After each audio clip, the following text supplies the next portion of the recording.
मेरे ज्वाइन करने के बाद जो क्राइम मीटिंग हुई उसमें जो आंकड़े आए सामने उसमें यह था कि बीकानेर के बाद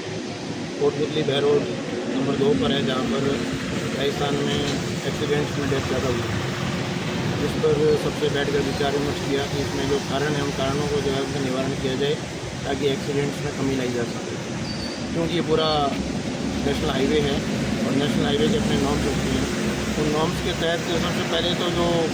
किया गया कि इसमें कट्स हैं अवैध उनको बंद किया जाए, और दूसरा जो सर्विस लेन है, सर्विस लेन से मेन हाईवे में आने के लिए एंट्री एंड एग्जिट पॉइंट वो चिन्हित होते हैं, उनके अलावा जो भी एक्स्ट्रा कट्स हैं उनको बंद किया जाए। और जो बीच में जैसे आपके घास फूकी ज़्यादा बड़ी होगी तो उनको कह के उनको दूर किया जाए। अब हाईवे में जो एक्सीडेंट जो हो रहे हैं वो 4 कारण मुख्य हैं। पहला हेड ऑन कोलिजन, दूसरा हिट फ्रॉम बिहाइंड,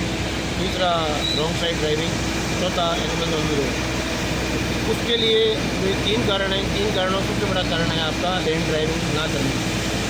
तो ये क्योंकि हाईवे है, हाईवे में तो हर गाड़ी की अपनी एक गति सीमा होती है, वो अपनी गति सीमा के आधार पर ही वो अपनी उस लेन में चलाए। लेकिन अमूमन देखने में आया कि जो ट्रक हैं वो अपनी कन्वीनियंस के आधार पर राइट मोस्ट लेन में चलने लग गए, जो वो सबसे बड़ा कारण एक्सीडेंट का वो कर रहे हैं। इसलिए उनको जो है मोटिवेट करना और एक मैसेज ये जगह जगह पोस्टर बैनर लगाकर ताकि लेन ड्राइविंग पे उनको मैसेज जाए और वो लेन को फॉलो करें। यदि प्रत्येक व्यक्ति लेन को फॉलो करेगा तो जो 3 कारण है मुख्य एक्सीडेंट्स के, इनमें कमी लाई जा सकती है। और यही उद्देश्य के तहत पुलिस मुख्यालय के द्वारा श्रीमान डीजीपी साहब के द्वारा इस रोड को चिन्हित किया गया है। एवं राज्य सरकार द्वारा भी इस रोड को चिन्हित किया गया है,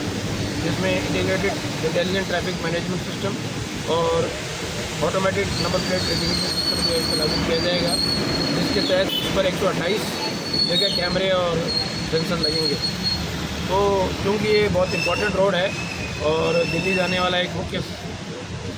सड़क है, तो हम चाहते हैं कि यहाँ से जयपुर से जो भी दिल्ली जा रहा है वो सुगमता से इस रोड पर निकल सके, बिना किसी बाधा के, बिना किसी जाम के, कम से कम समय में वो अपना बिना किसी एक्सीडेंट के। तो इस अभियान के तहत आज नीमराना में व्यापार संगठन के साथ हमारी वार्ता हुई है, उनको सबको मोटिवेट किया है और सब ने आश्वासन दिया है कि हम इस नियमों जो MVS के नियम हैं उनकी पालना करेंगे और अपने साथ वालों को भी इस बारे में